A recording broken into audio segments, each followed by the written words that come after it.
Je pense qu'on va commencer. Donc, bonjour, merci beaucoup d'être venu à ce dernier cours de la série. Et je vais essayer de terminer en reprenant un peu l'intérêt de ces événements de reprogrammation dont j'ai parlé en détail les précédents cours, pour voir comment on peut apprendre des choses sur la manière que les maladies se développent et aussi éventuellement comme outils thérapeutiques. Donc, vous allez voir ces diapositives pour la dernière fois. Et donc, voilà, je vous avais parlé du transfert nucléaire, les travaux de John Gurdon et d'autres qui ont permis la reprogrammation vers la totipotence, les travaux de pluripotence induite, de reprogrammation à partir des cellules somatiques en cellules pluripotentes comme les cellules de souche embryonnaire, les travaux de Yamanaka. Et puis aussi, nous avons parlé un tout petit peu d'un autre aspect de la reprogrammation, même si on ne peut pas forcément l'appeler reprogrammation, mais la transdifférenciation, la conversion d'un type cellulaire à un autre, la conversion des lignages. Et donc, je vais vous parler surtout aujourd'hui de ces deux processus ici qui sont induits expérimentalement et qui sont, comme vous allez voir, très d'actualité. Il y a beaucoup de laboratoires qui se focalisent sur l'utilisation de ces deux systèmes afin d'apporter des éventuelles solutions thérapeutiques et aussi de mieux comprendre des maladies chez l'homme. Donc voilà, c'est pour vous rappeler qu'effectivement, je pense que le grand message de cette série de cours, c'est qu'une cellule différenciée, même une cellule qui ne se divise plus, qui est différenciée de manière, on va dire, terminale, tout ça n'est pas irréversible. On peut tout reprogrammer et même changer de destin grâce à ces différents processus, soit normaux au cours du développement, soit induits expérimentalement. Et donc les changements ne sont pas génétiques, même si vous allez voir aujourd'hui, je vais vous parler quand même des variations génétiques qui existent en nous, mais en tout cas globalement, ces changements, ces grands changements lors de la reprogrammation sont de l'ordre d'épigénétique. Donc, je vous rappelle qu'à partir de l'œuf fécondé, nous pouvons produire un blastocyste et des cellules souches embryonnaires qui peuvent provenir de ces blastocystes. Donc, on a discuté le processus chez la souris, aussi chez l'humain. Et donc, les cellules souches embryonnaires sont des magnifiques outils pour étudier la mise en place des différentes voies de développement dans une boîte de Petri. Et vous voyez ici une manière assez simpliste de montrer comment, en jouant avec les conditions de culture et avec les facteurs de signalisation qu'on rajoute dans le milieu dans lequel ces cellules poussent, on peut les forcer vers différentes voies, les trois lignages ectoderme, mésoderme et endoderme, pour produire différents types cellulaires en utilisant les bons cocktails de facteurs ou les bonnes conditions qui ont été définies grâce à des études depuis très longtemps. Alors vous allez voir, effectivement, c'est très simple comme stratégie telle que je le montre ici. Et ici, je vous montre la situation, ou une illustration plus récente, en fait, qui vient du journal Cell, qui a fait une affiche, justement, que je trouve en fait très, très utile. C'est un peu assommant, mais en fait, c'est très utile parce qu'effectivement, on peut revoir l'ectoderme, le mésoderme, l'endoderme et les différentes voies que nous connaissons plus ou moins. J'avoue que pour la plupart de ces flèches et ces indications, il reste quand même des questions ouvertes. Mais en tout cas, on peut voir qu'effectivement, on peut créer des cellules de la peau, les cellules neuronales, les cellules du cœur, des cardiomyocytes. Et on peut même maintenant dériver les cellules de la lignée germinale in vitro. Donc, je ne vais pas vous parler de ça aujourd'hui, mais effectivement, en utilisant les bons cocktails de facteurs au bon moment, on arrive à créer des cellules de lignée germinale, un peu comme je vous ai décrit lors d'un de mes précédents cours. Donc vous voyez tout ça en culture, c'est magnifique. Alors pendant très longtemps, les chercheurs utilisaient ce qu'on appelle une culture en 2 dimensions, des cultures 2D, où simplement on a les cellules souches embryonnaires sur leur boîte de Petri. On les permet de créer des corps embryonnaires, ce qu'on appelle, c'est le tout début de la différenciation dans certains cas, mais pas forcément. On peut même les laisser en monocouche. Et puis, on rajoute les bons facteurs et on regarde et on extrait à différents stades. Et là, je pense que c'est une réelle révolution qui est en train de se passer actuellement.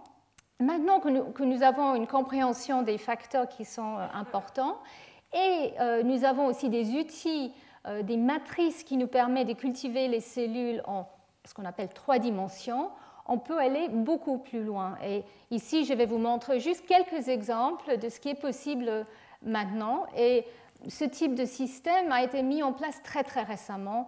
Donc c'est je dirais, tout nouveau, mais ça ouvre vraiment beaucoup de champs d'investigation, surtout avec les cellules pluripotentes induites, parce que vous allez voir, on peut créer des organes ou des mini-organes en culture. Alors ici, c'est un des exemples que moi je trouve le plus magnifique, c'est l'utilisation des cellules ES humaines, en fait, ici, mais ça peut être aussi les cellules, les IPS, les cellules pluripotentes induites.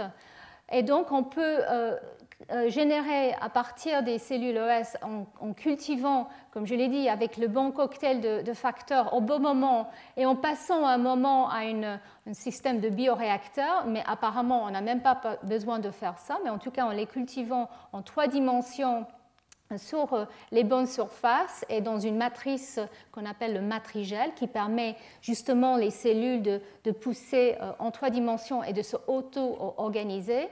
Voilà ici, en fait, ce qu'on produit, c'est un mini-cerveau avec beaucoup de complexité, beaucoup plus qu'on imaginait était possible. On peut aller jusqu'à la production du cortex et regarder la manière que, effectivement, les contacts neuronaux se font. Alors, il s'avère que quand on fait la même expérience avec des cellules ES murines, on n'arrive pas à aller aussi loin. Et ça, c'est quelque chose qui est un peu mystérieux, un peu frustrant pour les gens comme moi qui travaillent surtout sur les cellules ES murines. Mais en tout cas, voilà un très joli exemple, je trouve, de ce qu'on peut faire en culture 3D. Un autre exemple, c'est les mini-reins. On arrive en utilisant d'autres cocktails de facteurs, donc je ne vais pas rentrer dans les détails, mais on arrive à aller jusqu'à ce qu'on appelle le métanéphron, qui est le début de la formation du rein.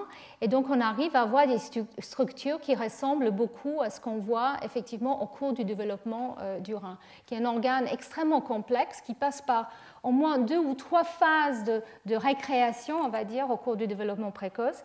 Et apparemment, avec ce type de système de culture, on arrive à voir au moins une de ces 3 phases.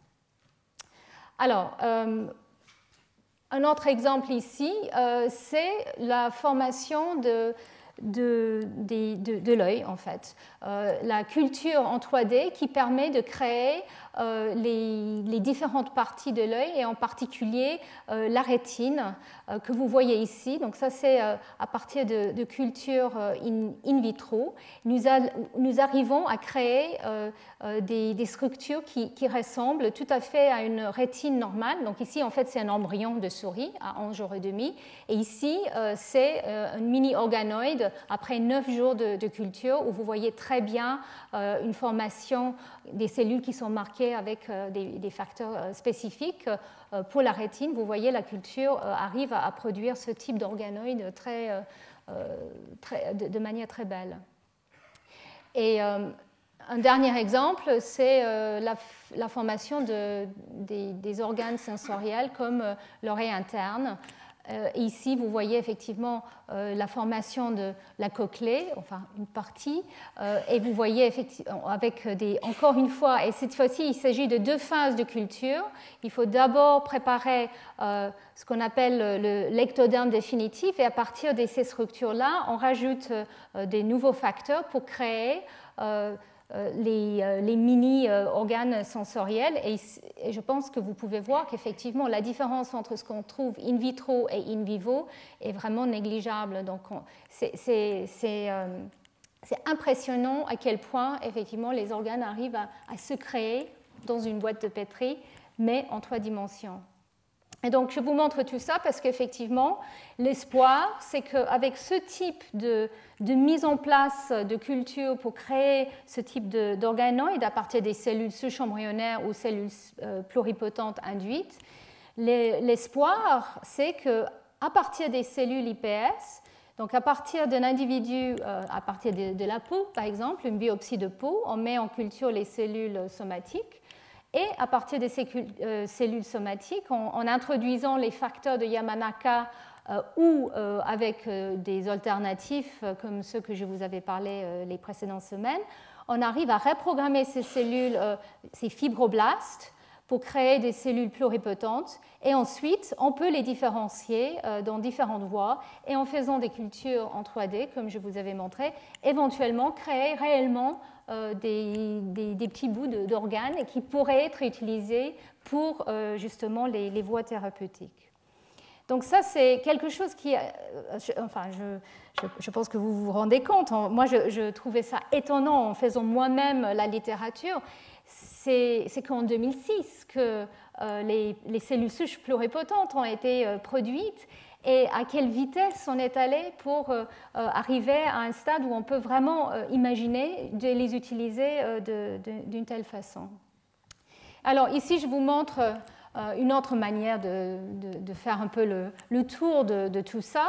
Donc jusque-là, nous, les équipes comme la mienne et la plupart des équipes qui s'intéressent aux mécanismes de développement ou aux mécanismes dans les maladies, ont très souvent utilisé les systèmes modèles pour faire de la génétique, des cribles et pour décortiquer un peu les voies moléculaires. Alors ça reste tout à fait vrai parce que c'est qu'avec des systèmes modèles simples qui sont faciles à manipuler et qui ont chacun leur atout, est-ce qu'on peut réellement aller décortiquer certaines voies mécanistiques. Mais bien sûr, ça ne remplace pas l'humain pour comprendre le développement humain et pour comprendre les maladies chez l'humain. Donc les IPS et les dérivés de différenciation que nous pouvons produire, et maintenant la révolution, une autre révolution où on peut manipuler leur génome grâce à des outils comme les TALEN et CRISPR que j'ai mentionné déjà un tout petit peu, mais qui permettent de faire de l'ingénierie du génome de façon très très simple. On rend ces cellules IPS et ces cellules ES quasiment comme de la levure. On arrive à manipuler leur génome presque à volonté. Donc c'est assez extraordinaire comme outil parce que ça veut dire qu'effectivement on peut introduire des mutations ou corriger des mutations et ensuite les différencier pour voir quel est l'impact, quelles sont les conséquences de ces changements.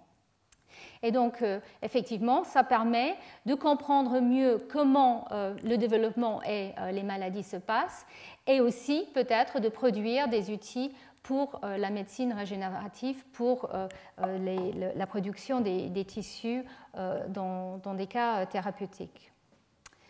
Donc voilà, je pense que je viens de dire tout ça. Peut-être le seul point que je n'ai pas soulevé, sur lequel je vais revenir un peu plus tard, c'est aussi la capacité d'utiliser ce type de cellules et ces produits de différenciation pour étudier différents types de drogues et différents types de molécules qui peuvent aussi être utilisées de façon thérapeutique.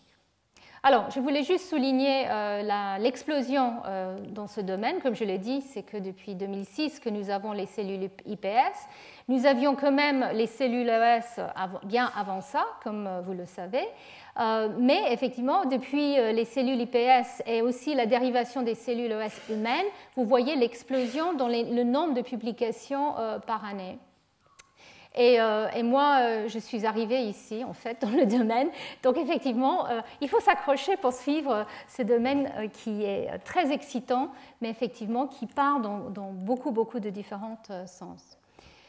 Donc, je voulais juste faire un bref rappel des cellules IPS pour ceux qui n'étaient pas là les précédentes semaines. Donc, il s'agit de prendre, comme je l'ai dit, des cellules somatiques en culture, par exemple les cellules de la peau, dans lesquelles on introduit 4 facteurs que Yamanaka a pu trouver de façon avec une étude systématique. Donc, ces 4 facteurs, OCT4, SOX2, MYC et KLF4.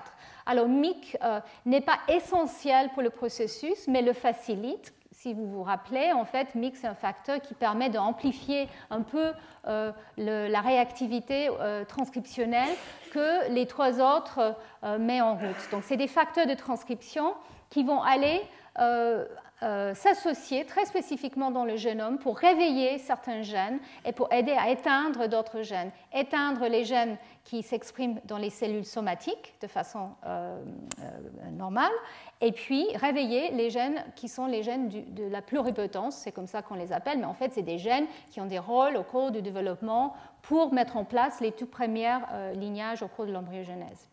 Alors, il y a d'autres cocktails maintenant que le cocktail de Yamanaka.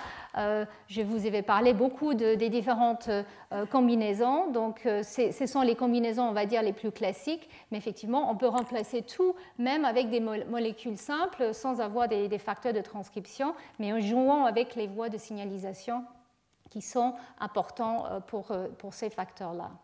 Donc, quand on produit ces cellules IPS, c'est très inefficace, c'est très lent comme procédure, 2 à 3 semaines. Comme on a discuté un peu il y a 2 semaines, en fait, il y a un peu une boîte noire par rapport à ce processus qu'on commence maintenant à comprendre un peu mieux. Et on arrive même à accélérer et à rendre beaucoup plus efficace en jouant génétiquement avec certains facteurs qui sont importants pour ce qu'on appelle les barrières épigénétiques. Alors, les barrières épigénétiques, c'est par exemple la chromatine qui est là pour empêcher qu'une cellule change d'identité normalement, et comme les modifications comme la méthylation de la lysine 9 de histone H3 dont je vous ai parlé la semaine dernière. En fait, il faut enlever ces barrières, il faut les surmonter pour que les gènes puissent se réactiver. Et ça prend du temps et il faut que plusieurs acteurs arrivent au bon moment. Mais si on enlève par exemple la méthyltransférase qui est importante pour ce marque, on voit qu'on accélère le processus beaucoup. Donc en fait, l'idée, c'est qu'on peut accélérer ce processus si on veut. Le problème, c'est qu'actuellement, pour, on va dire, des utilisations systématiques thérapeutiques, ce n'est pas quelque chose qui est encore tout à fait en place. Ça va venir, à mon avis, dans quelques mois. Il y aura les inhibiteurs très spécifiques pour ces facteurs-là. Mais en tout cas, pour le moment, ce n'est pas encore le cas. Donc toutes les publications, tous les travaux qui sortent sont basés quand même sur ce processus assez long de production d'IPS. Et alors, une fois qu'on produit les IPS, il y a un certain nombre de choses qu'on vérifie pour voir que c'est bien des cellules pluripotentes. On voit que les facteurs exogènes ne sont plus exprimés, et puis les cellules ne sont plus dépendantes de ces facteurs exogènes, parce qu'en fait, les gènes endogènes se sont exprimés. Donc, on regarde les profils d'expression, on regarde les marqueurs de surface de ces cellules, on regarde aussi leurs marques épigénétiques, comme la méthylation de l'ADN, pour voir que les profils sont comme il faut. On voit, quand il s'agit d'une cellule femelle, si le X est réactivé, en tout cas chez la souris, où là, on sait que c'est un signe très efficace, un signe très fort d'une reprogrammation efficace. La réactivation du X, on dit parfois que c'est vraiment l'ultime preuve que la cellule a bien été reprogrammée. Malheureusement, chez l'humain, comme on l'a discuté, en fait, chez l'humain, le X reste dans une situation, un statut un peu ambigu. Parfois, il est inactif, parfois pas, parfois entre les deux. Donc, ce n'est pas quelque chose qui peut être utilisé facilement chez l'humain. Et puis, la preuve ultime de la capacité de ces cellules de participer au développement correctement, de manière pluripotente, c'est bien sûr la différenciation. Donc, déjà, en corps embryonnaire, on peut voir que les 3 feuillets germinales sont formés, et puis la formation des tératomes si on implante ces cellules, par exemple, sous la capsule du rein et on crée une tumeur ou ailleurs. Et puis, chez la souris, en tout cas, le test ultime, c'est qu'on peut former des chimères et ces chimères peuvent transmettre à leur lignée germinale.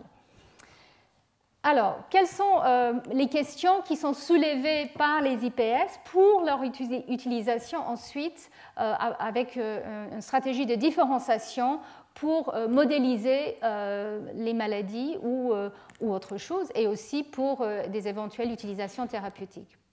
Donc, un point important, c'est l'efficacité et la sécurité de la reprogrammation en culture. Effectivement, ces cellules sont en boîte de Petri, donc en fait, c'est important d'être absolument certain qu'elles n'ont pas subi des dommages, et on va parler de ça dans un instant. À quel point ces cellules sont réellement pluripotentes? Parce que, comme je l'ai dit, chez la souris, on a le test ultime, la contribution à la lignée germinale et puis à tout tissu, mais chez l'humain, c'est beaucoup plus complexe, évidemment. À quel point est-ce qu'elles sont capables de se différencier de manière efficace? Et est-ce qu'il y a de la variabilité épigénétique et aussi génétique? Est-ce qu'on a, par exemple, un mémoire de l'état des cellules d'où elles proviennent? Ou est-ce qu'on a des changements génétiques au cours du processus, au cours de la culture, ou des variations naturelles génétiques dans la population? Un grand problème actuellement, c'est cette lenteur du processus et aussi la capacité de créer suffisamment de cellules pour des contextes thérapeutiques. En fait, il faut, chez l'humain, on est grand, il faut beaucoup de cellules pour remplacer, par exemple, des cardiomyocytes dans un cœur ou autre chose. Donc, en fait, il faut beaucoup de cellules et ce n'est pas évident d'amplifier ce type de processus de différenciation pour que ça soit, on va dire, économiquement fiable. Et puis, le dernier point, c'est à quel point est-ce que les cellules souches pluripotentes, les cellules induites, peuvent conduire au cancer et à des tératomes en particulier. Et ça, c'est un point auquel je vais revenir.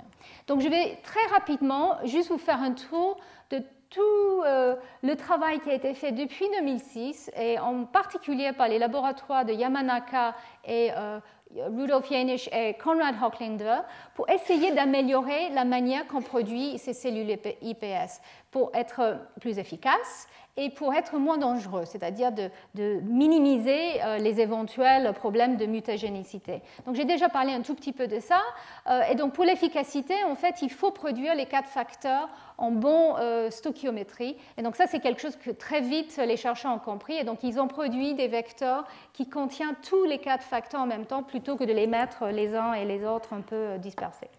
Donc ça, c'est un point qui était important au début.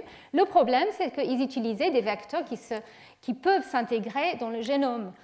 Évidemment, intégration dans le génome peut conduire à une mutation, à une perturbation d'expression d'un gène ou carrément à l'absence de produit. Donc c'est quelque chose qui était absolument impensable dans un contexte thérapeutique.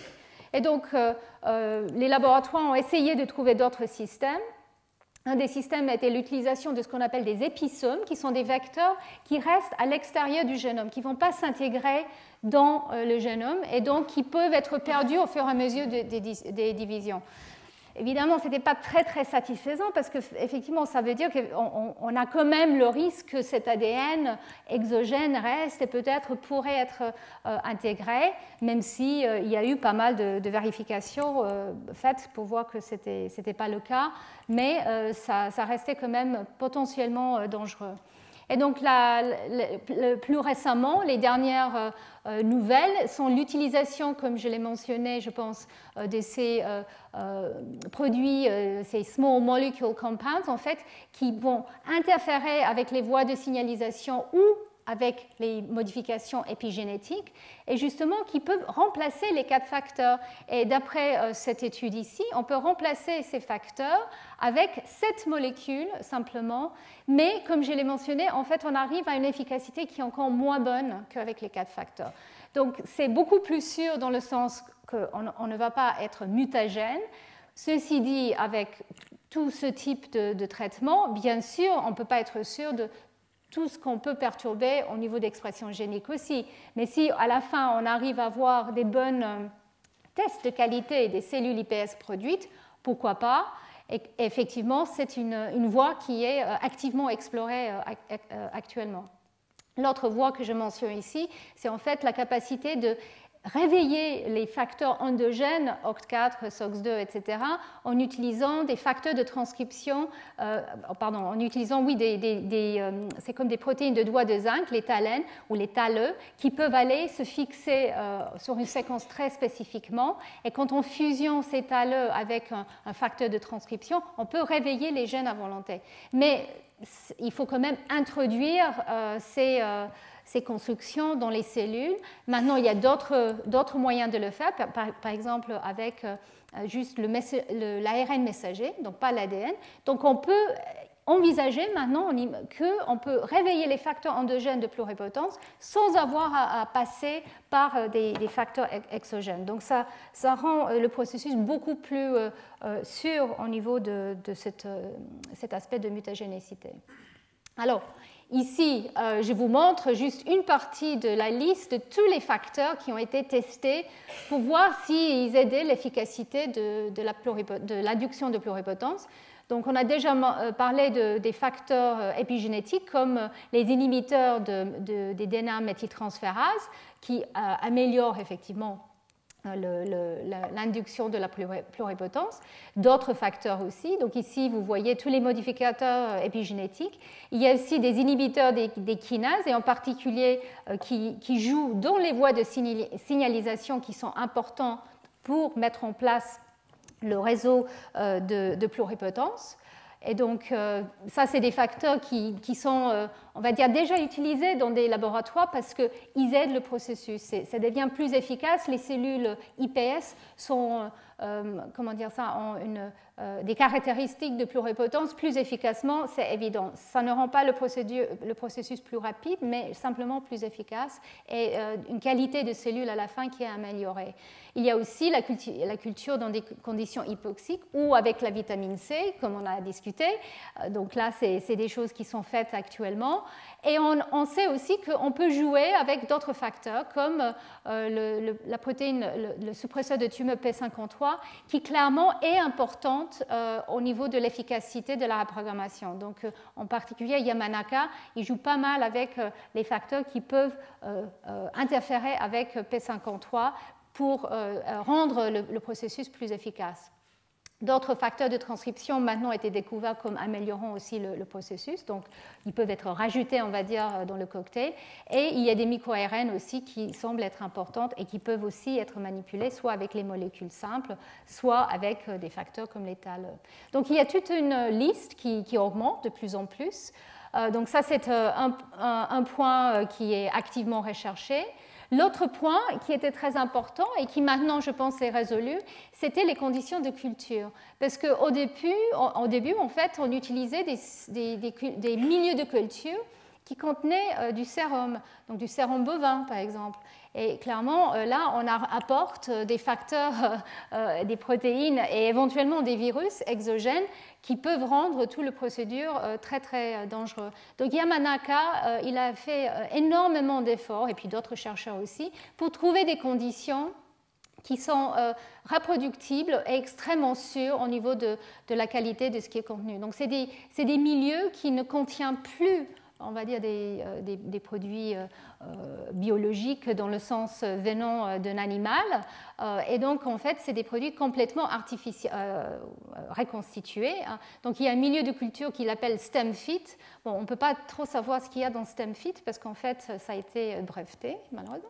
Mais bon, il y a des milieux qui clairement marchent bien et associant avec la laminine, en fait, qui permet d'attacher les cellules sur la surface sans avoir besoin d'utiliser des cellules nourricières. Parce qu'au début, on utilisait aussi les cellules nourricières qui étaient inactivées, qui ne pouvaient plus se diviser, mais qui étaient là pour donner les facteurs de croissance, les signaux qu'il fallait pour que les cellules pluripotentes se divisent comme il faut et se maintiennent dans un état pluripotent.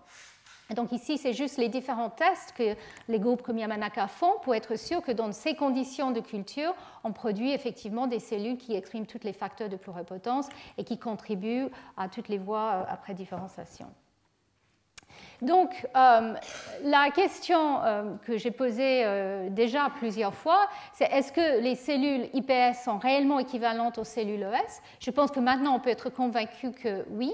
Le point peut-être qui restait un peu ouvert, c'est à quel point les cellules ES et IPS chez l'humain sont équivalents aux cellules ES chez la souris. Et on sait qu'en fait, en tout cas dans la manière qu'elles étaient isolées au départ, les cellules ES humaines sont assez différentes du point de vue moléculaire de leur équivalent chez la souris. Elles n'utilisent pas les mêmes facteurs pour maintenir leur pluripotence, et leur état de pluripotence est un peu moins pluripotente que la souris. Donc les cellules de ES et IPS de la souris ont, comme je l'ai dit, la réactivation du chromosome X, par exemple, et un réseau de auto-renouvellement et expression des gènes de pluripotence qui semble extrêmement robuste et un tout petit peu différent de ce qu'on voit chez l'humain. Alors, la question donc restait pendant très longtemps, est-ce que si les cellules ES humaines n'ont pas le même, on va dire, réseau de pluripotence exactement que la souris, ne sont pas dans cet état naïf qui a été créé, en tout cas avec les cellules de souris, en utilisant les milieux avec les inhibiteurs, les 2I dont j'ai parlé, est-ce qu'on peut vraiment les qualifier comme étant des cellules pluripotentes qui pourraient être utilisées pour générer tout un tas de tissus différents, comme on aimerait le faire?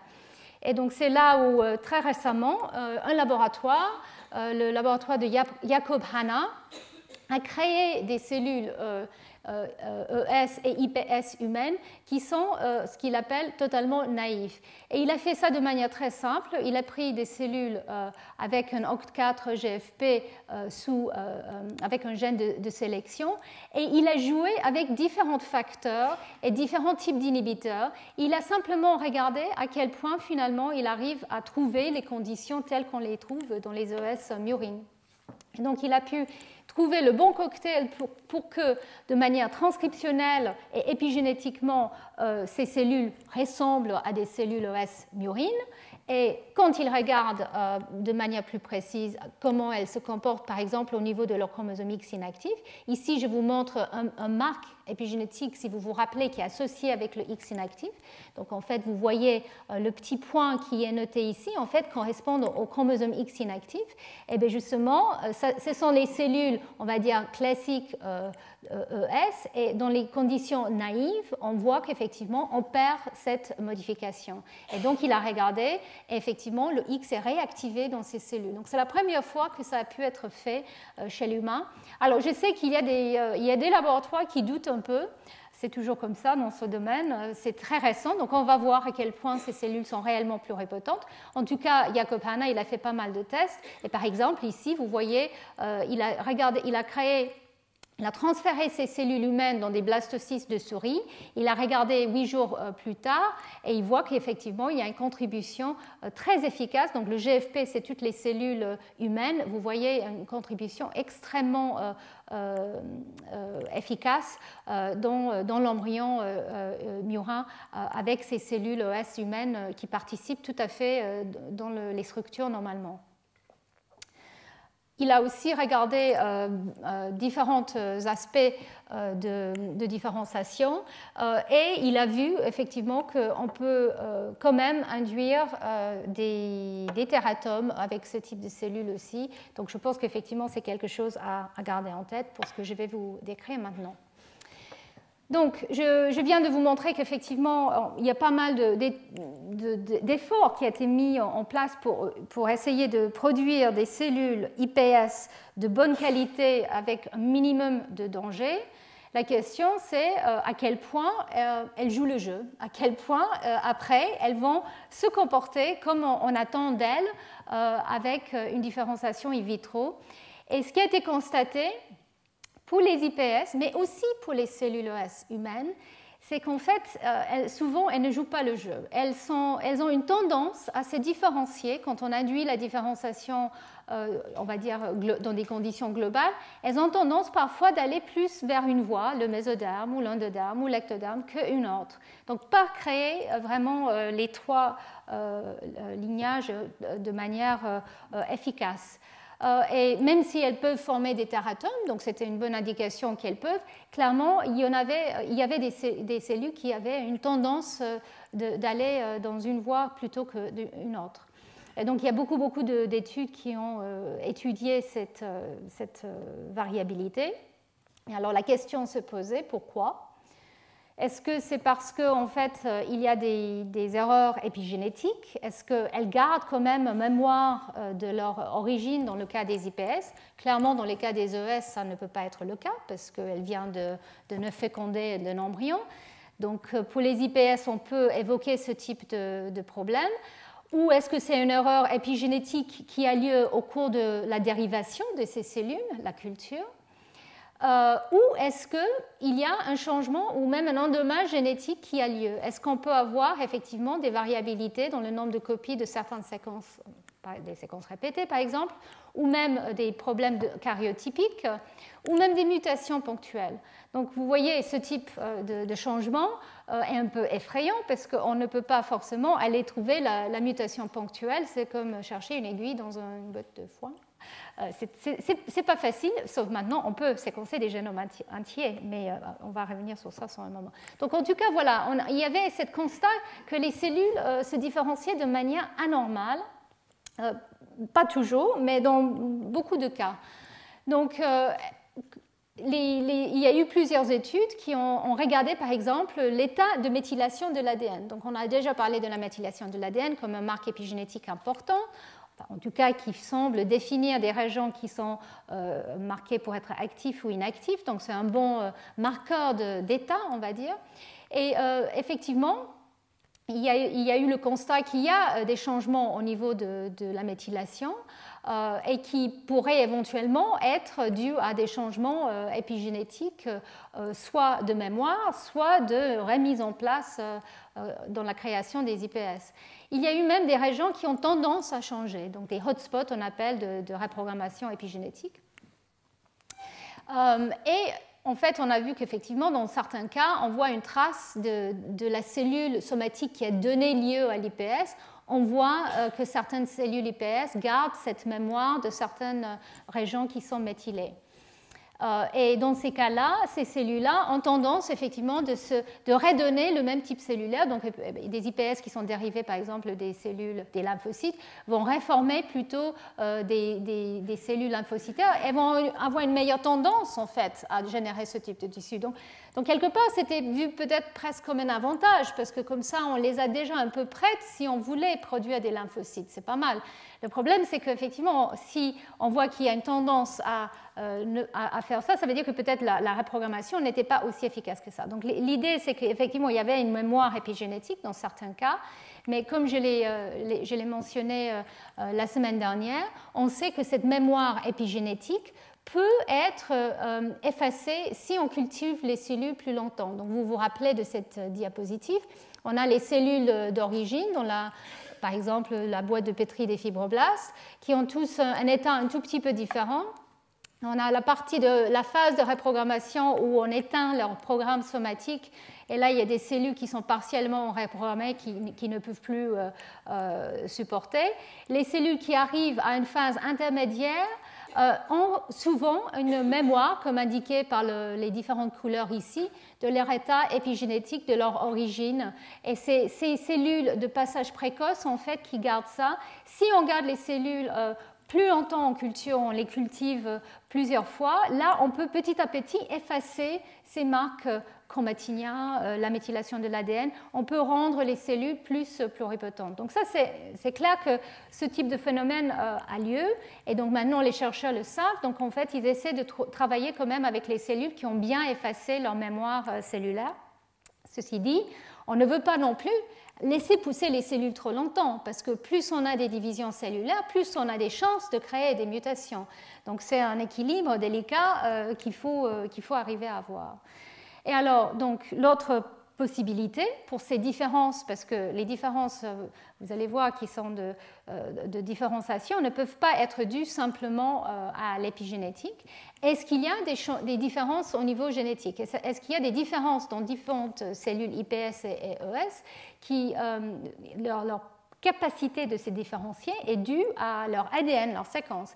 Et chez l'humain, surtout, vous savez tous, on est extrêmement polymorphe, donc une cellule ES ou IPS qui est dérivée d'un individu va être extrêmement différente d'une cellule dérivée d'un autre individu. Donc il y a de la variation génétique naturelle. Mais ce qui était un peu surprenant, et même maintenant devient quasiment acquis, donc là, voilà, je vous montre les cellules d'origine avec chacun leur épigénome un peu différent. Ce qui a été réalisé en regardant de manière détaillée la séquence des génomes des différentes cellules fondatrices, donc les cellules somatiques et les cellules IPS dérivées, c'est qu'en fait, la population est mixte. Venant d'un individu, toutes les cellules n'ont pas exactement la même séquence d'ADN. Malgré tout ce que je vous ai dit pendant ces cours, il y a quand même des petites variations. Des variations en nombre de copies et des variations au niveau des mutations. Alors, cet mosaïcisme peut être mis en place au cours du développement. Et donc, effectivement, la population des cellules d'origine, elle a des cellules avec de différents épigénomes, mais aussi elle peut avoir des cellules qui ont un variant ou un autre. Et donc, en fait, ce qui se passe quand on fait la reprogrammation induite, c'est qu'on arrive avec des IPS qui n'ont pas tout à fait exactement le même génome. Donc, on a des variants, et puisque à chaque fois ces IPS sont clonales, en fait, on fait des sous-clones de la population originale. L'autre point qui est important, c'est que quand on arrive avec des sous-clones, tout ça, ça se passe dans une boîte de pétri où tout le monde pousse ensemble au début et on voit des colonies apparaître. On peut avoir de la compétition. Et alors on peut imaginer qu'effectivement, il y a des variants dans des gènes ou dans des séquences régulatrices qui peuvent influencer la vitesse à laquelle la cellule va pousser et la vitesse à laquelle ou la manière qu'elle puisse se différencier. Donc l'idée, c'est qu'effectivement, beaucoup des différences qui ont été vues entre les cellules OS et les IPS dans leur capacité de se différencier peuvent être dues à des changements au niveau de la séquence. C'était très, très surprenant. Alors moi, j'avoue, la première fois que j'ai entendu ça, il y a 1 an et demi, j'avais du mal à croire, mais l'ADN ne ment pas. Donc ces groupes ont vraiment regardé les cellules fondatrices et les cellules IPS dérivées. Effectivement, les variants trouvés dans les IPS étaient déjà préexistants dans la population. Donc ça veut dire qu'effectivement, on peut avoir une hétérogénéité. Je vous rassure tout de suite, ce n'est pas énorme, mais c'est une hétérogénéité qui en fait se traduit dans des populations clonales qui sont différentes génétiquement et éventuellement aussi épigénétiquement. Donc, alors, je veux résumer ce qu'on sait grâce à plusieurs études, qu'il y a ces changements au niveau de la séquence, ou ces différences au niveau de la séquence qui sont déjà présentes. Avec différents types d'études qui ont été faites, on pense que la reprogrammation en elle-même ne semble pas induire un taux de mutation très élevé. Ça, c'est quelque chose qui a été regardé et re-regardé par Yamanaka, qui est extrêmement diligent à faire ses expériences comme il faut, et puis par d'autres. Donc, on pense qu'effectivement, il n'y a pas une induction de mutagénèse plus élevée quand on fait la pluripotence induite, mais il y a un certain nombre de variations. Par exemple, une duplication du chromosome 20 qui a tendance à apparaître en culture parce que ça doit donner un avantage dans des cellules qui sont en train de pousser dans une boîte de pétri. Donc, il faut regarder très soigneusement l'état des cellules IPS dérivées au niveau de leur karyotype, mais en tout cas, il ne semble pas qu'il y ait un taux de mutation plus élevé que dans d'autres systèmes. Et ça a été mesuré même, donc il y a entre 5 et 10 mutations par génome d'IPS en comparaison avec les cellules donatrices. Et la plupart de ces mutations par rapport à la population donatrice, en fait, étaient déjà présentes, comme je l'ai dit. Donc, en fait, c'était des sous-populations qui ont été simplement sous-clonées. Alors, le point effectivement qui fait un peu peur, c'est à quel point est-ce qu'il y a des variants dans cette population qui sont des gènes qui sont par exemple les suppresseurs de tumeurs ou des potentiels oncogènes qui peuvent finalement avoir un avantage en culture et être privilégiés quand on produit des IPS. Ça, c'est quelque chose qui est très important et qui est effectivement activement recherché actuellement. Et à quel point effectivement on peut quand même avoir des mutations, même si on ne les voit pas en cherchant comme ces groupes ici, ce sera que quand les génomes entiers sont séquencés qu'on va réellement pouvoir dire qu'il y a tel taux de mutation spécifiquement. Alors, mais cette clonalité et, on va dire, séparation des populations grâce à l'IPS est un avantage, vous allez voir, quand on veut créer des modèles de maladies, parce qu'on peut avoir la situation, on va dire, isogénique, presque isogénique, par excellence, parce qu'on peut créer une cellule, on peut trouver dans une population une cellule IPS qui a une mutation et une cellule IPS qui n'a pas une mutation. Et ces cellules ne sont différentes que, on espère, pour cette mutation. Et ça, c'est très important pour pouvoir vraiment établir le degré de différence. Par exemple, quand on utilise des systèmes de différenciation in vitro pour étudier certaines maladies. Alors, la question, donc ici, je vous résume un tout petit peu les causes des différences entre les IPS et les ES.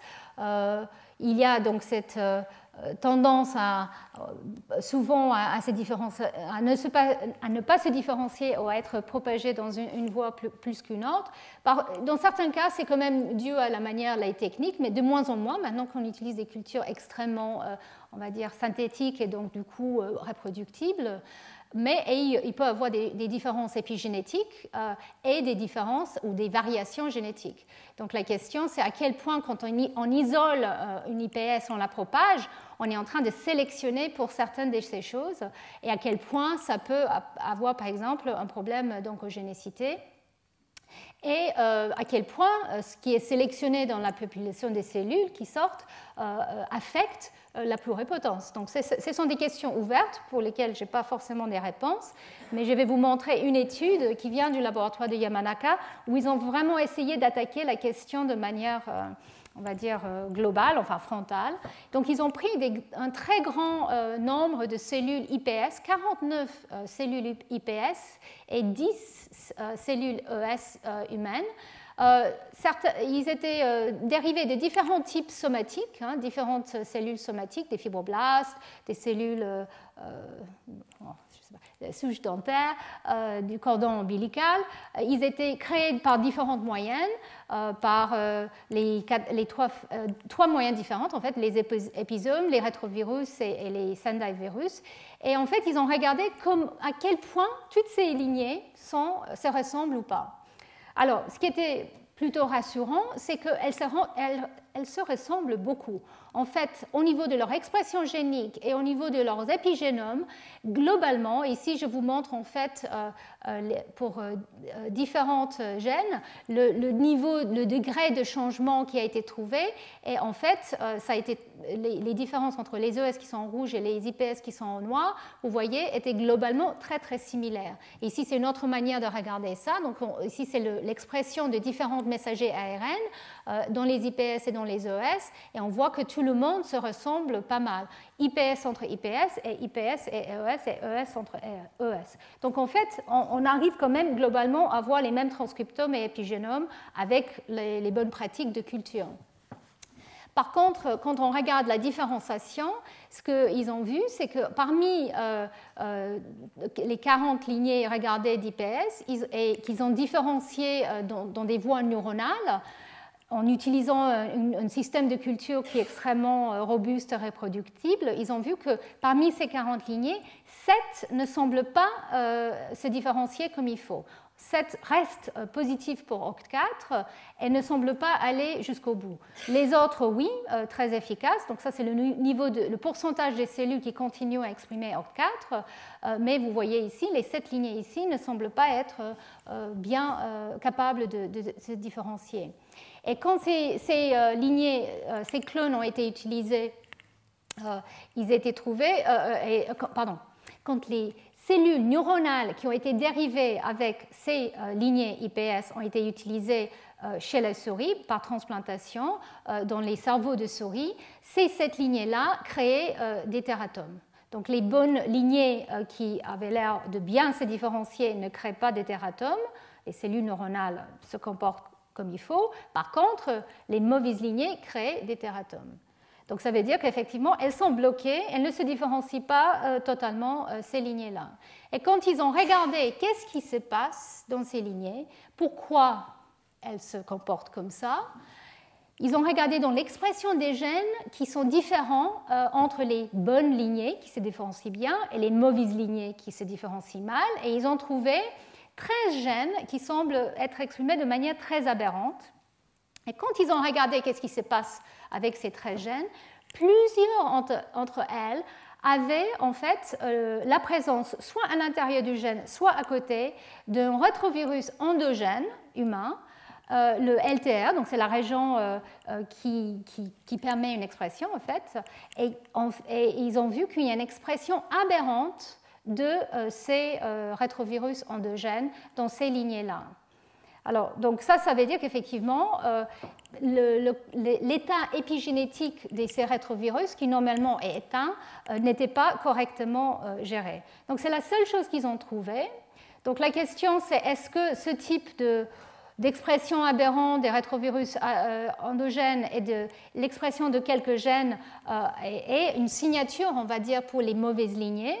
Donc ça, c'est pour citer Yamanaka précisément. Donc il dit que voilà, effectivement, il y a une série subset de lignées qui n'arrivent pas à se différencier correctement, que dans ces cas-là, elles ont des défauts épigénétiques, elles ont expression aberrante de ces rétrovirus et donc un impact sur les gènes à côté, mais on ne sait pas encore si on peut dire qu'il s'agit d'une signature moléculaire qui peut prédire d'une IPS à l'autre, est-ce que oui ou non, on va pouvoir utiliser cette lignée pour faire de la différenciation.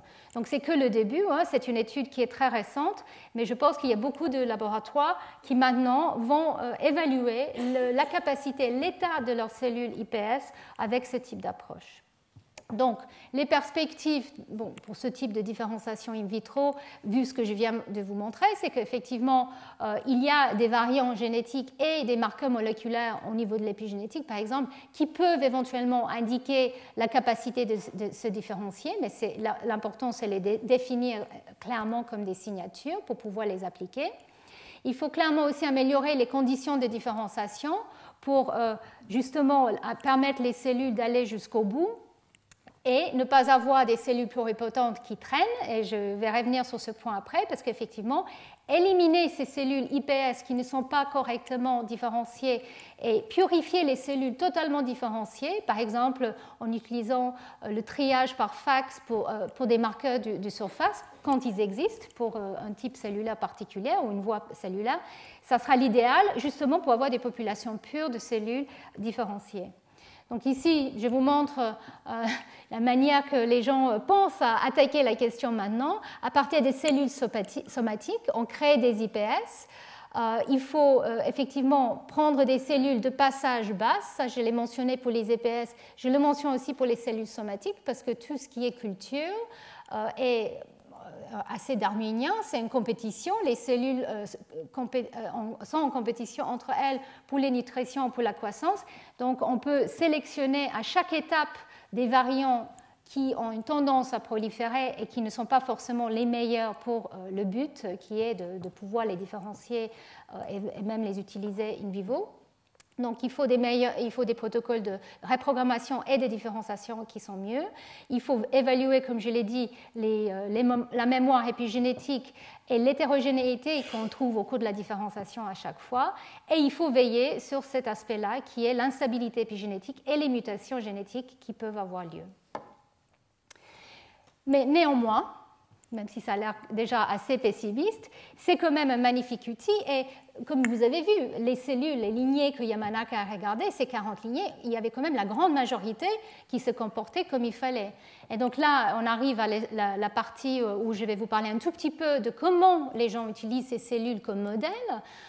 Donc très tôt, dès la découverte de la capacité de créer des cellules IPS, les groupes ont commencé à créer des lignées à partir des malades, des gens, des patients avec des maladies ou avec des souris avec des mutations, justement pour voir si on pouvait modéliser une partie de la maladie dans une boîte pour comprendre mieux les voies moléculaires, mais aussi pour permettre de tester éventuellement des nouvelles molécules ou des nouveaux drogues pour traiter ce type de maladie.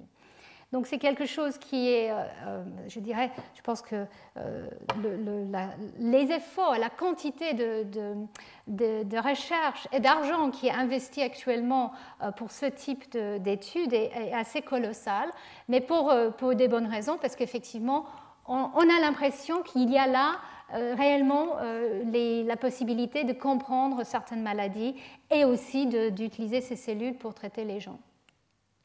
Alors, un point qui est important, je vous montre qu'effectivement, on peut utiliser ces cellules pour créer des modèles éventuellement, mais comment contrôler? Et j'ai déjà mentionné ça tout à l'heure en disant qu'on a des variants dans une population et qu'en fait, il y a une étude qui a été faite qui a regardé en fait différentes IPS contrôle de différents individus et ils ont trouvé qu'effectivement, en faisant ce qu'on appelle les Genome-Wide Association Studies, comment l'expression génique corrèle avec un génome donné, et ils ont trouvé qu'effectivement, il y a énormément de bruit chez l'humain. On n'est pas du tout pur génétiquement, on a beaucoup de variants, de polymorphismes, et heureusement.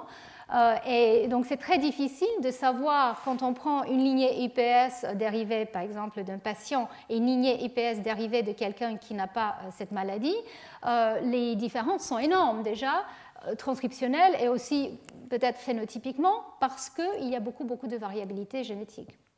D'où l'importance d'avoir des contrôles isogéniques, donc avec les mêmes génomes autant qu'on peut. Donc comme je l'ai dit, parfois, quand on a du mosaïcisme somatique, on peut générer des cellules qui ont un variant ou un autre. On peut générer des IPS qui sont différents, des clones qui sont différents et qui peuvent être comparés. Ou sinon, ce qu'il faut faire, c'est de les créer nous-mêmes maintenant, c'est-à-dire de prendre des IPS, une IPS par exemple d'un patient, et d'aller corriger la mutation ou le variant pour assurer qu'effectivement on peut avoir ce qu'on appelle un bon contrôle. Alors en sciences et en biologie en particulier, les contrôles sont absolument essentiels pour l'interprétation des données. Et je pense qu'effectivement c'est quelque chose que quand les gens ont commencé à utiliser les IPS, au départ il y avait un tel enthousiasme qu'en fait les gens n'ont pas forcément pris les bons contrôles pour comparer. Maintenant ils ont réalisé et qu'effectivement les gens essaient de bien évaluer la situation. Donc je vais vous montrer un exemple. Ici, c'est l'utilisation des cellules IPS pour étudier éventuellement ce qui ne va pas dans le syndrome de Down. Et en fait, il a été observé que dans 2% de cas, donc le syndrome de Down, vous le savez, je pense tous, c'est une trisomie de chromosome 21 qui est le plus petit chromosome chez l'humain.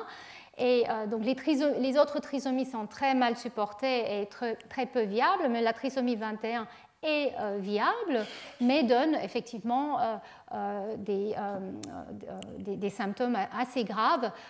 Ces individus ont souvent des problèmes cardiaques, ils ont un taux de leucémie, de possibilité d'avoir des leucémies beaucoup plus élevés, et une particularité, c'est la maladie d'Alzheimer qui peut apparaître très tôt chez ces individus. Et alors, comme je le disais, en fait, dans 2% des cas, des enfants nés avec le syndrome de Down, en fait, ils sont des mosaïques, c'est-à-dire il y a des cellules qui sont trisomiques et des cellules qui ne sont pas trisomiques. Et donc, en utilisant les cellules somatiques de ce type d'individus, en fait, on peut créer des IPS qui sont identiques, sauf pour la présence d'un chromosome 21 supplémentaire. Donc là, on peut réellement comparer l'état d'une cellule, on va dire, normale, saine, avec 2 chromosomes 21, et l'état d'une cellule avec 3 chromosomes 21, et voir à quel point, après différenciation, on peut voir des différences. Et alors là aussi, il faut quand même bien contrôler la situation. Donc les chercheurs, ils ont isolé plusieurs clones IPS et ils ont karyotypé soigneusement tous les différents clones. Et comme vous voyez ici, ils ont trouvé, par exemple, ce clone ici, le DS2U, a que 2 chromosomes 21 à partir de cet individu, et l'autre les deux autres ont 3 chromosomes 21. Donc, en utilisant ces panels de IPS provenant d'un individu, ils ont regardé qu'est-ce qui se passe au niveau, par exemple, transcriptionnel, au niveau du comportement de ces cellules. Et ils ont différencié ces cellules en neurones, en faisant le protocole qui maintenant est assez classique de différenciation vers les voies neuronales, pas les cultures 3D dont je vous ai parlé, ça va venir je pense.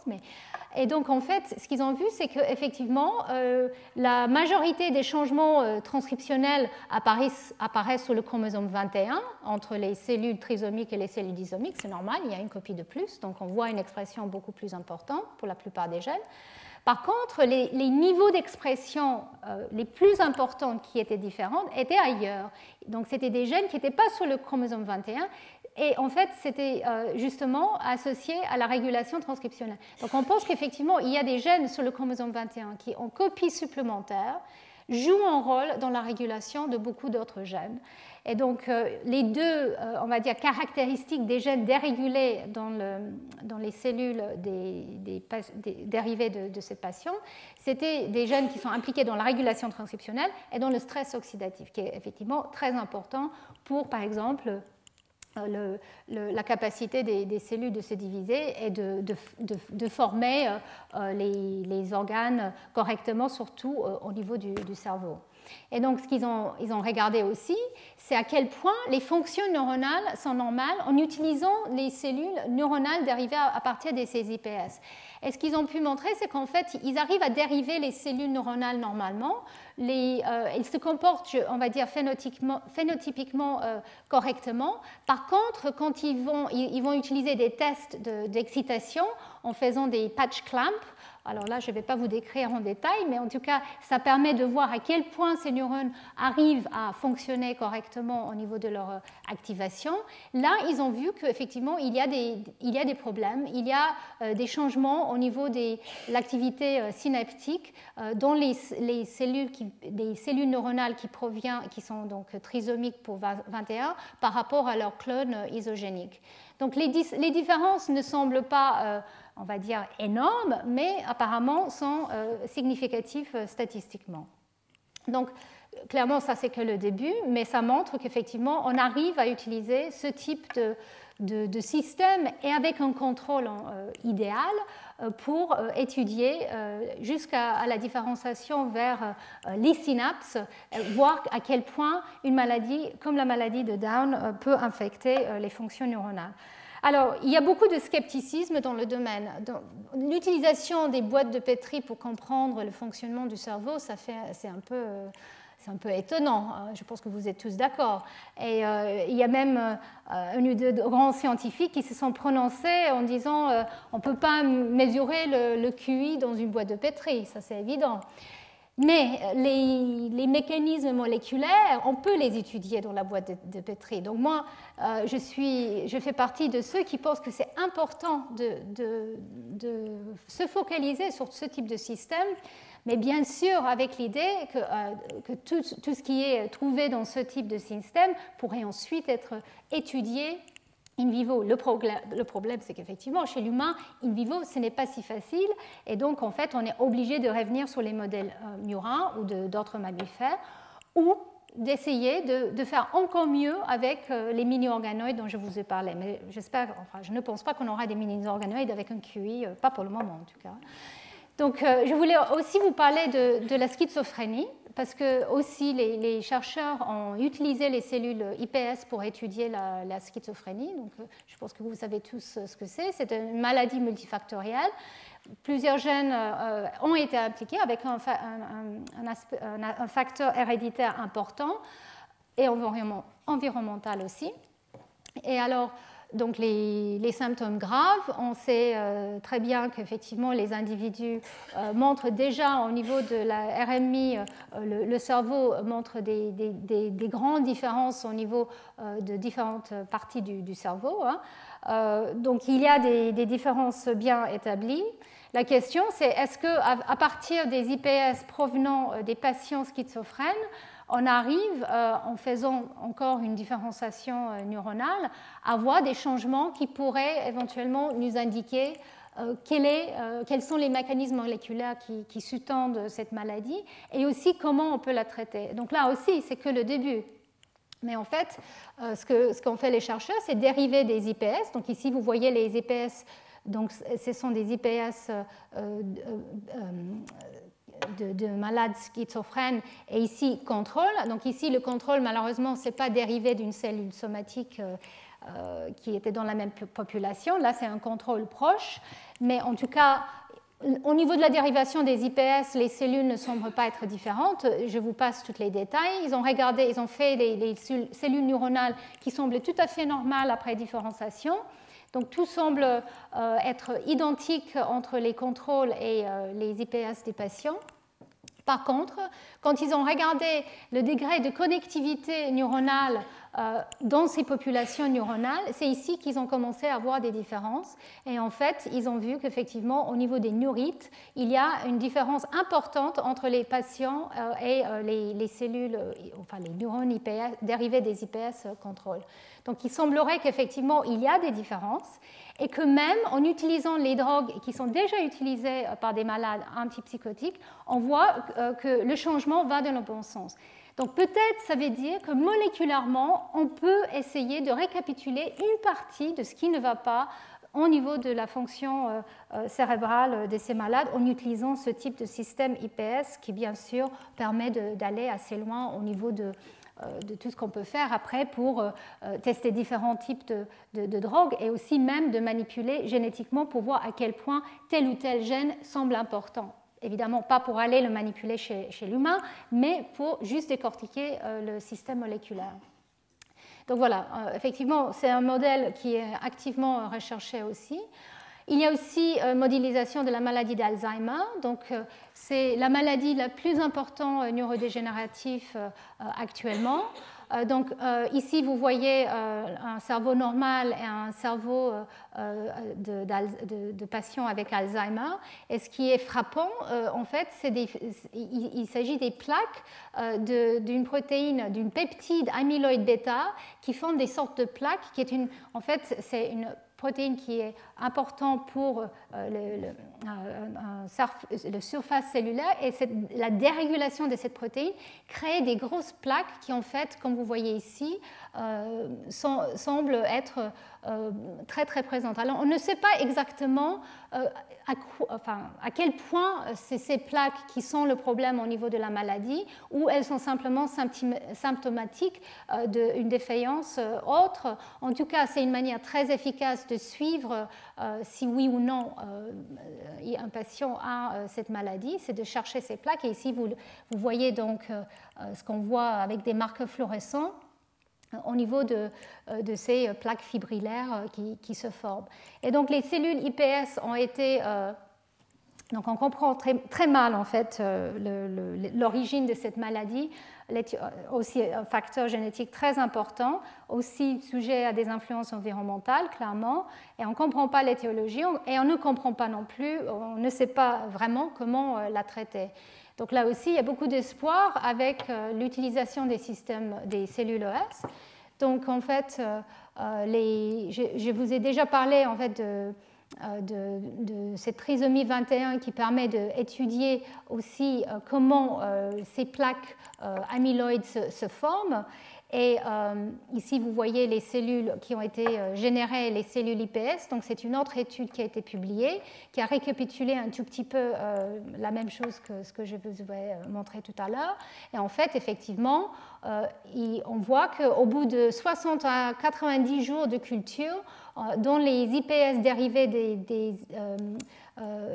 des malades avec le syndrome de Downs, on arrive à voir ces plaques apparaître dans les les neurones spécifiquement qui sont trisomiques par rapport aux neurones contrôle où on ne voit pas du tout ces plaques apparaître. Donc effectivement, c'est un modèle assez joli. Mais alors là, ce qui est important de savoir, c'est que dans les gens avec le syndrome de Down, la maladie apparaît très tôt, beaucoup plus tôt que ce qu'on voit habituellement. Donc je vais revenir sur ce point dans un instant, parce qu'effectivement, pour toutes ces maladies neurodégénératives qui apparaissent avec l'âge, est-ce qu'on peut réellement modéliser quelque chose dans une boîte de Petri? Parce que même 60 à 90 jours, vous voyez, c'est quand même assez long, mais est-ce qu'on peut récapituler quelque chose qui prend des décennies d'habitude in vivo?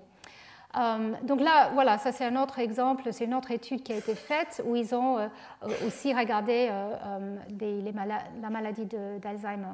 Donc je voulais mentionner la maladie de Parkinson, qui est la deuxième plus fréquente maladie neurodégénérative, et qui est là caractérisée par une perte de certains types de neurones, les neurones dopaminergiques nigrostratiales. Alors, je ne suis pas neurologue, donc je ne peux pas rentrer dans les détails de leurs caractéristiques exactes, mais en tout cas, ce qui est très caractéristique de cette maladie, c'est la formation de ce qu'on appelle les corps de Lewy, donc Lewy bodies, qui sont des petites corps qui semblent être faits comme pour les plaques amyloïdes dans la maladie d'Alzheimer. Ces Lewy bodies semblent être des agrégats aberrantes de protéines et qui caractérisent cette maladie. Alors, il y a un gène, une protéine qui est connue pour être impliquée dans la maladie de Parkinson. Et donc, les gens ont dérivé des cellules IPS à partir des patients ou à partir des gens non touchés. Et ce qu'ils ont trouvé, c'est que globalement, neurologiquement, tout semble bien, en tout cas après différenciation, en boîte de Petri. Par contre, il y avait une sensibilité au stress oxydatif, quelque chose qui était déjà connu. Et donc, en fait, on voit que ici, vous voyez les IPS, donc ça, la HU F5, c'est la lignée sauvage, et la lignée de patiente, c'est la G2 ici. Et donc, en fait, vous voyez qu'il y a une sensibilité un peu plus importante au peroxyde des lignées qui sont dérivées des patients. Donc l'idée, c'est qu'effectivement, il y a des sensibilités qui sont là et qui peuvent éventuellement être corrigées avec différentes conditions de culture ou différentes voies moléculaires. Mais le point que je voulais soulever surtout ici, c'était le fait que, encore une fois, pour vraiment comprendre l'étiologie d'une maladie, il faut aller voir quel est l'impact de telle ou telle mutation. Et comparer une IPS de patient avec une IPS de quelqu'un d'autre n'est pas suffisant. Et donc, le groupe de Jaenisch récemment a créé des IPS dans lesquels ils ont muté ou corrigé une mutation spécifiquement dans les gènes. Donc, dans ce cas-là, c'était la alpha-synucléine qui en fait produit la protéine qui apparaît dans les Lewy bodies dont j'ai parlé. Donc, c'est une protéine qui, en dose supplémentaire ou en dérégulation, semble produire ces petits corps qui sont caractéristiques de la maladie. Encore une fois, on ne sait pas s'ils sont impliqués ou pas, mais en tout cas, pour tester comment ce gène pourrait être impliqué, ce qu'ils ont fait, c'est prendre soit des fibroblastes de patients qu'ils ont reprogrammés en IPS et ensuite ils ont corrigé par récombinaison homologue en utilisant justement cette technologie dont je vous ai parlé tout à l'heure, donc très facile maintenant. Soit ils ont corrigé la mutation, soit ils ont pris des cellules OS humaines où ils ont muté, ils ont créé deux types de mutations différentes qui sont présents en fait chez les malades pour voir quel est l'impact d'une mutation ou l'autre. Et donc là, bon, ils n'ont pas allé beaucoup plus loin encore, mais là, ça veut dire qu'effectivement, ils peuvent réellement poser la question à quel point telle mutation qui semble être impliquée dans les cas, on va dire, rares, familiales pour ce gène, quel est l'impact de ce type de mutation dans le fonctionnement neuronal en culture et peut-être en 3D aussi bientôt. Donc la question, c'est pour toutes ces maladies neurodégénératives dont j'ai parlé, à quel point on peut vraiment les modeler en culture. Et là, je voulais quand même mentionner une étude récente qui vient de sortir, et je réalise que je n'ai pas mis la référence, excusez-moi, je vais la mettre une fois que c'est sur le web, mais en tout cas c'est tout récent. Et ce qui a été fait, c'est de regarder quand on prend des fibroblastes jeunes, on va dire, ou des fibroblastes âgés, à quel point quand on reprogramme en IPS, on recrée des fibroblastes ou des neurones ou autre chose, les cellules semblent équivalents à leur état, on va dire, jeune ou vieux. Donc le jeune ou le vieux, c'est mesuré au niveau des télomères et au niveau d'autres caractéristiques, par exemple épigénétiques. Et en fait, ce qui était quelque part rassurant, c'est qu'effectivement, quand on passe par cette phase de reprogrammation, on rajeunit les cellules. Même quand elles viennent de vieux cellules somatiques, on peut les rajeunir. Le problème, c'est que ce n'est pas idéal si on veut après les utiliser pour étudier une maladie neurodégénérative. Donc en fait, c'est comment les rendre vieilles. Alors, et donc, les chercheurs ont trouvé que, et ça c'était déjà connu, il y a une protéine, la lamine A, c'est une protéine essentielle de l'enveloppe nucléaire et qui est déjà connue pour être impliquée dans ce qu'on appelle la progéria. Donc en fait, les gens qui ont une mutation dans cette protéine en fait, ont un vieillissement extrêmement accéléré. Et donc en fait, ils ont trouvé qu'effectivement, si on exprime de manière transitoire une forme mutée de la lamine A qu'on appelle la progérine dans ces cellules, en fait, on les fait vieillir. Et donc là, je ne vous montre pas des images, mais effectivement, au niveau de leur télomère, au niveau de leur cycle cellulaire, au niveau de la manière qu'elles répondent à des endommages d'ADN, elles semblent plus vieilles. Et effectivement, ces cellules peuvent aller plus rapidement vers, on va dire, un état neurodégénératif que les cellules qui étaient utilisées à l'origine. Donc ça, je pense que c'est extrêmement important parce qu'effectivement, là, on peut vraiment avoir des modèles qui permettent d'étudier les phases, on va dire, où effectivement, il y a des changements épigénétiques et au niveau du cycle cellulaire qui ne sont pas tout à fait les mêmes et qui sont très importants, évidemment, pour certaines maladies. Bon, évidemment, au niveau des neurones, il n'y a pas de cycle cellulaire vraiment, parce que les cellules sont déjà en phase, comment dire ça, sont déjà pas en division, mais néanmoins, pour arriver à générer leur état, on va dire, de vieillesse, il faut exprimer cet facteur de manière transitoire. Donc je reviens à cette diapositive où effectivement, à partir d'un patient, on peut, là par exemple, quelqu'un avec le syndrome de Rett, on peut créer des cellules IPS à partir des fibroblastes et on peut voir comment ces cellules se différencient vers les voies neuronales. Donc le syndrome de Rett, ça donne une forme d'autisme extrêmement grave.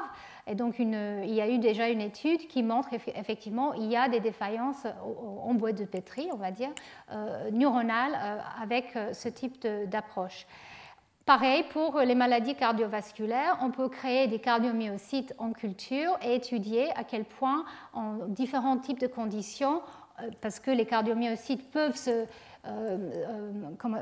comporter réellement comme des muscles, et donc on peut voir des battements, on va dire, presque comme des cœurs, mais bon, pas structurés malheureusement. Les organoïdes restent à venir pour les cœurs, malheureusement.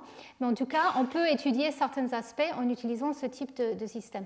Donc il y a beaucoup d'études, beaucoup de publications qui sont déjà en train de décrire déjà les modèles et ensuite d'aller travailler avec tel ou tel facteur, tel ou tel gène, comment est-ce qu'il est impliqué ou quelle combinaison de gènes ou de signaux pourrait être important pour les phénotypes qu'on voit à la fin ou les symptômes qu'on voit à la fin. Donc là, je vous avais parlé surtout des modèles. Alors bien sûr, l'espoir, c'est de passer à la thérapie. Et c'est là où ça devient un peu plus délicat. Donc la preuve à quel point on peut remplacer un gène défaillant dans une cellule IPS et créer donc, comment dire ça, complémenter, soigner quelqu'un avec une maladie. Donc je vais vous montrer quand même que la preuve de principe est sortie très tôt après la première publication de Yamanaka en 2007. Encore une fois, Jakob Hanna a utilisé le système de anémie. Alors, je ne sais pas comment le dire en français. Sickle cell anemia. Bon, en tout cas, voilà. Donc, c'est une maladie qui touche le gène de la globine bêta. Et ils avaient créé un modèle murin qui était humanisé, on va dire, qui portait l'allèle muté pour la globine. Et donc, en fait, à partir de ces souris qui donc étaient malades, hein, qui exprimaient que cette version de la globine humaine et donc malade, ils ont sorti des fibroblastes, ils ont créé des IPS, ils ont ensuite différencié en corps embryonnaire, ils ont différencié vers les voies hématopoïétiques. Donc, je ne vous ai pas parlé de ça, mais ça aussi, on sait le faire assez bien. Et ensuite, ils ont injecté ces cellules dans les souris malades et ils ont vu qu'effectivement, ils arrivaient à très bien soigner les cellules. Donc, les cellules, donc dans une situation non traitée, donc la souris malade, vous voyez ici les érythrocytes qui donnent cette forme de petit anneau qui est le signe de cette maladie. Et en fait, après traitement, on voit qu'aucune cellule n'apparaît de ce type et les souris n'ont plus des problèmes d'anémie. Donc, bien sûr, c'est un système extrêmement artificiel qui a été fait, mais c'était la preuve de principe qu'à partir d'une cellule de fibroblaste, on peut soigner une maladie de sang. Donc, ils l'ont fait. Donc, c'était, bien sûr, ça a ouvert beaucoup d'espoir.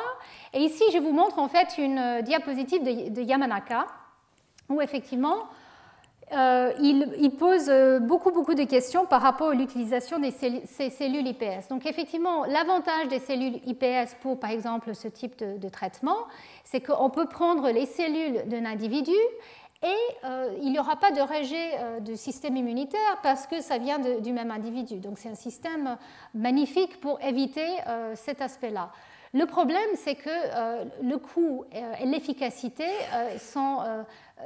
rend ça quasiment impossible. En fait, ça prend plus que 3 mois pour générer des cellules IPS avec les techniques que nous avons couramment. En plus, pour faire tous les tests qu'il faut pour vérifier que tout va bien. Et donc, pour faire des traitements, par exemple, pour des accidents de moelle épinière, c'est clair que c'est beaucoup trop long à attendre. Donc l'idée que Yamanaka a proposée, en fait ce qu'il a mis en place, c'est de créer des stocks de cellules IPS dérivés de tout un tas de différents individus, de donneurs, donc qui sont tous de différents types HLA, qui permet de limiter le probable rejet immunitaire si on arrive à cibler un patient avec un type qui est similaire. Et on peut aussi vérifier de manière très systématique avec tous les tests dont je vous ai parlé au début, les statuts de ces cellules IPS au niveau de leur qualité génétique, épigénétique et aussi au niveau, bien sûr, de l'absence, par exemple, de virus ou autre chose. Donc ça, c'est quelque chose qui est déjà mis en place, qui permet ensuite d'aller, quand il y a un patient qui arrive, de dire, ben voilà, ça c'est la meilleure chance pour pouvoir vous soigner. Donc tout ça, c'était très bien, c'est quelque chose qui est en phase. Et d'ailleurs, il y a des essais cliniques qui sont programmés, beaucoup en Japon, comme vous voyez, mais aussi aux États-Unis, pour des maladies neuronales ou neurodégénératives comme Parkinson, pour les maladies aussi cardiovasculaires, pour les maladies des yeux, des cornets. Donc il y a beaucoup de tests qui sont en train d'être faits. Alors je voulais juste faire le tour donc, des avantages et désavantages de ce type d'approche. Donc un point, c'est qu'avec les cellules IPS, comme je l'ai mentionné, on rajeunit les cellules. Donc ça, c'est super. Par exemple, surtout quand on veut des cellules de la voie hématopoïétique ou des lymphocytes, c'est très bien de commencer avec, on va dire, des cellules jeunes qu'on peut amplifier pour donner la diversité nécessaire. Mais il y a beaucoup de points à garder en tête. Donc, j'ai parlé déjà du milieu de culture et la manière que la reprogrammation est faite. Donc, il faut que ça soit fait dans les bonnes conditions et sous les normes. Je ne suis pas certaine, quand je regarde juste le web, que tous les endroits qui sont en train de créer des IPS sont aussi soucieux que Yamanaka pour ce type de normes. Et c'est un grand débat actuellement pour que les normes soient extrêmement bien mis en place partout dans le monde. L'efficacité de la génération des IPS est faible et, comme je l'ai déjà dit, est très lent. Donc ça, c'est clair, c'est un problème. Et on ne peut pas forcément être certain du statut d'une lignée, sauf si on séquence entièrement son génome et on vérifie épigénétiquement. Et là, qu'est-ce qu'on vérifie? Parce que la méthylation de l'ADN, c'est une chose, mais il y a tout un autre tas de marqueurs. Je pense que c'est important de garder en tête que maintenant, le séquençage du génome devient très peu cher. Donc c'est quelque chose, je pense, qui va être assez routinier. Donc on va pouvoir au moins avoir l'information génétique. Et l'information épigénétique, les marques peuvent quand même être vérifiées globalement, et surtout l'expression génique peut aussi être vérifiée. Un des challenges, c'est la différenciation in vitro, comme je l'ai dit. On ne comprend pas encore exactement, bon, déjà, les défauts de différenciation dont je vous ai parlé, mais aussi les mécanismes de différenciation. Ce n'est pas quelque chose qu'on a encore compris. Avec les modèles, on espère comprendre plus. Mais en fait, quand on veut créer, par exemple, les cellules de la peau ou les cellules hématopoïétiques, on met le cocktail de facteurs, mais est-ce qu'on comprend tout à fait ce qu'on fait? Je pense qu'il faut garder ce doute un tout petit peu en tête, même si on peut vérifier quand même la qualité des cellules avec tout un tas de marqueurs et de tests d'essais. Donc la différenciation elle-même peut être très longue. Donc ça aussi, c'est un problème pour les voies thérapeutiques. Quand il faut déjà faire une IPS, sauf si on utilise une IPS qui est déjà dans la banque de Yamanaka, mais en tout cas, s'il faut faire l'IPS et ensuite la différencier, vous avez vu l'échelle de temps dont je parlais. On parle des mois et des mois.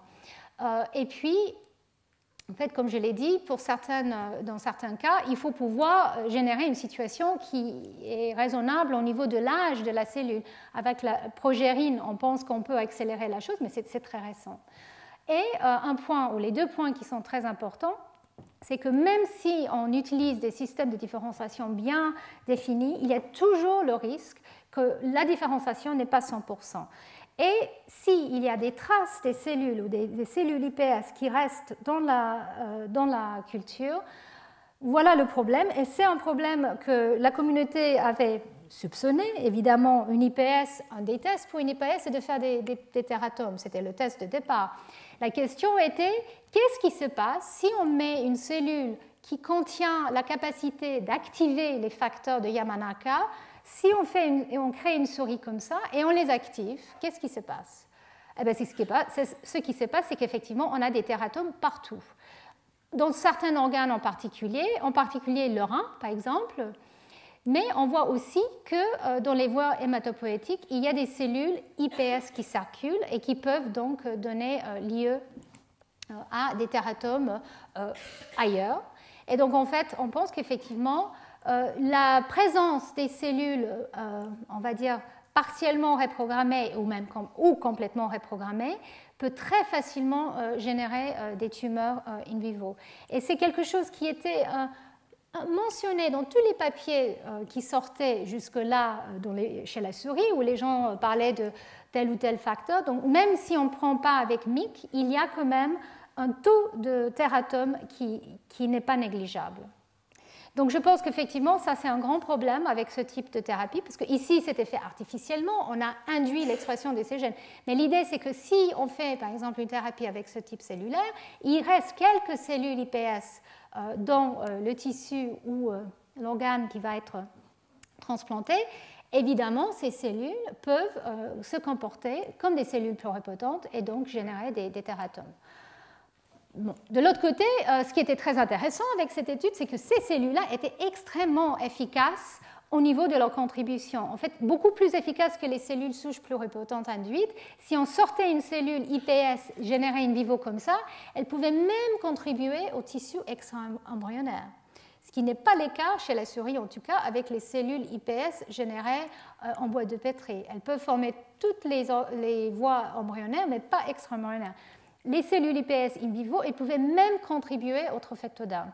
Donc, elles ont un état, on va dire, je ne sais même pas si on peut l'appeler naïve ou primitive, mais en tout cas, elles peuvent contribuer à tout. Donc, ça ouvre des nouvelles voies de recherche. Donc, j'avoue que je suis un peu pessimiste par rapport à l'utilisation actuelle de ces IPS pour une thérapie cellulaire, on va dire.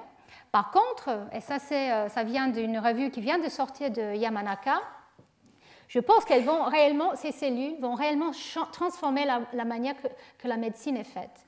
Parce que, par exemple, si on veut faire des tests de toxicité sur un produit, une drogue ou autre chose, et pour le moment, on utilise les modèles animaux. On sait que les modèles animaux ne sont pas idéaux pour beaucoup de choses, et il y a eu beaucoup d'erreurs qui ont été faites à cause de on va dire, l'incompatibilité entre une souris et un humain.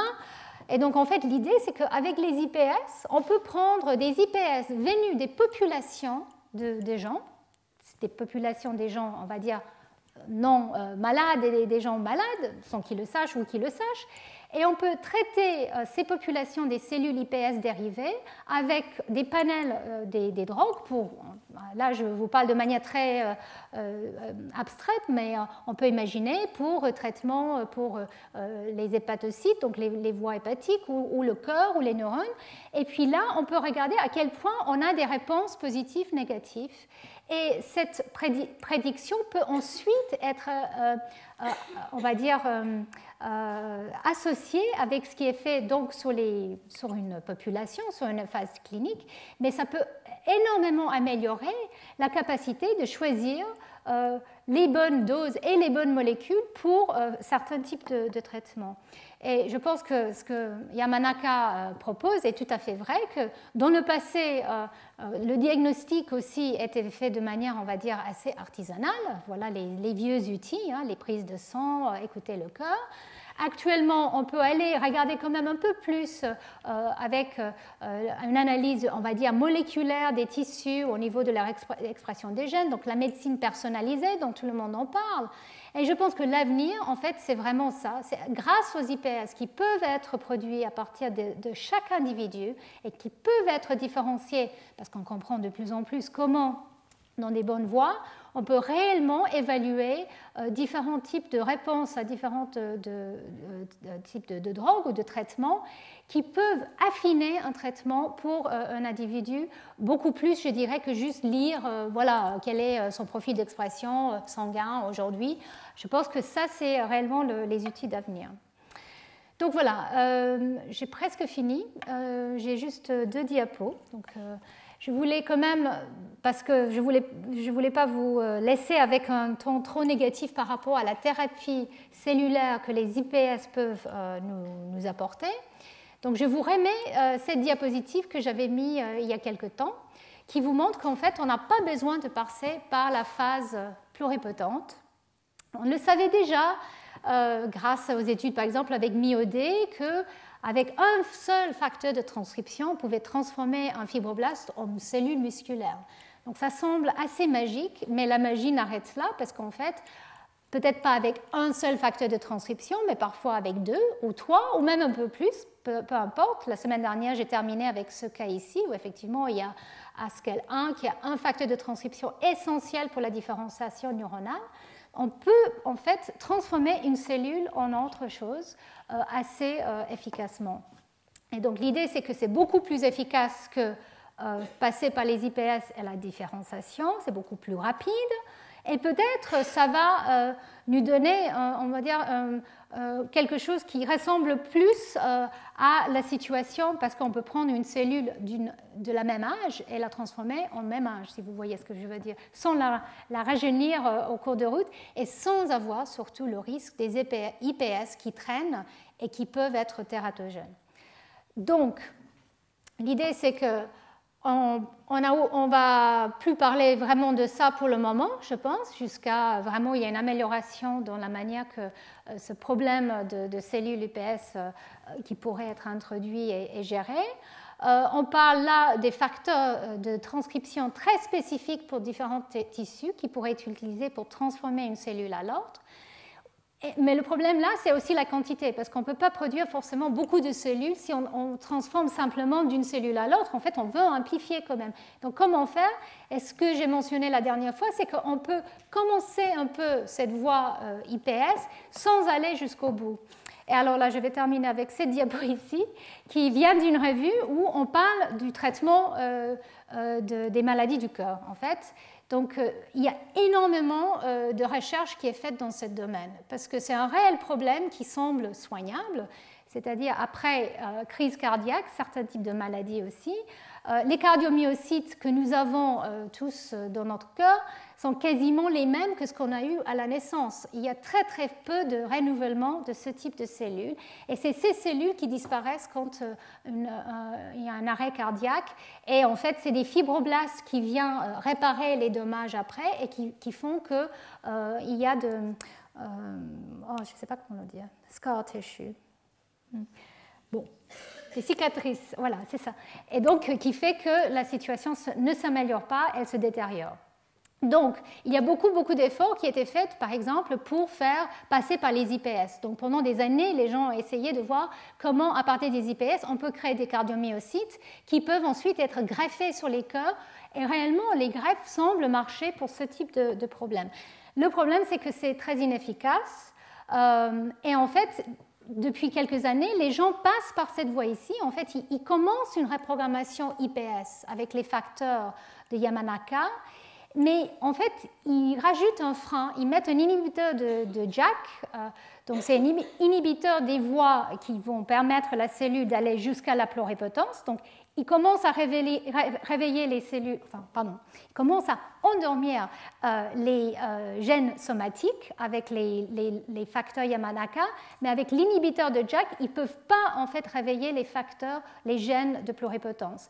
Donc en fait, ça donne une période, on va dire, de pré-IP où on peut amplifier les cellules et ensuite les différencier vers les cardiomyocytes. Le problème, c'est que ce n'est pas efficace. Ça fait des années, 2-3 ans que les gens parlent de ça, et clairement, la quantité et la qualité des cellules produites n'est pas évidente. Et donc là, ce qui vient d'être réalisé, c'est que pourquoi aller si loin? Pourquoi ne pas aller aux cellules qui sont là, au niveau du cœur, et qui pourraient peut-être être transformées d'une type cellulaire à une autre. Donc les fibroblastes qui sont présents en grande quantité en fait autour des cardiomyocytes, ces fibroblastes peuvent être transdifférenciés en cardiomyocytes. Et ça a été fait, bien sûr chez la souris, mais en tout cas on peut in vivo, en exprimant ces facteurs-là, on peut transformer des fibroblastes en cardiomyocytes in situ. Et donc, du coup, après une ligation coronaire, comme on appelle ça, on peut voir qu'effectivement, elle contribue correctement au fonctionnement du cœur. Donc ça, c'est le grand espoir actuellement, c'est que peut-être, évidemment, on ne peut pas exprimer des facteurs, parce que ça pose tout un tas de problèmes, mais si on trouvait des molécules qui pouvaient jouer le rôle d'activateur de ces facteurs de transcription, et donc les promouvoir dans les fibroblastes, transformer des fibroblastes en cardiomyocytes pour justement jouer ce rôle. On est peut-être encore très loin de la réalité, mais en tout cas, ça semble être quelque chose qui pourrait marcher, et donc c'est une des voies qui est activement explorée. Je ne sais pas si on peut appeler ça reprogrammation, mais en tout cas, clairement, on évite toute l'étape IPS complètement ici. Donc voilà, avec ça, je vais terminer. Donc je reviens à ma première diapo du début du cours, parce que je trouve que c'est une citation très belle et qui résume un peu, je pense, ce qu'on a entendu pendant les 5 cours, que donc toute l'information dans cet œuf fécondé est présente et qui peut expliquer tout l'héritage de notre espèce et toute la complexité des organes qui sont produits à partir de ce même génome. Et j'espère que ce que vous avez retenu de mes cours, c'est que la capacité de reprogrammer des cellules de manière expérimentale, de produire des cellules ES ou IPS, ou même des clones dont je vous ai parlé la première fois, permet non seulement de comprendre comment on peut développer un œil, in vitro maintenant, on peut réellement comprendre comment on développe un œil, parce qu'on peut jouer avec les gènes qui sont impliqués et déceler de manière finalement assez simpliste quelles sont les voies impliquées. Et ce qui est étonnant, et je trouve ça très excitant, parce qu'on est en une phase là, en biologie de développement, biologie en général, où parce qu'on a enfin les outils pour étudier ce type de processus à une échelle suffisamment conséquente. On n'est pas en train de travailler juste avec une ou deux cellules. Et parce qu'on a les outils pour lire l'expression des gènes et les changements épigénétiques aussi, on peut commencer à sortir les règles du jeu.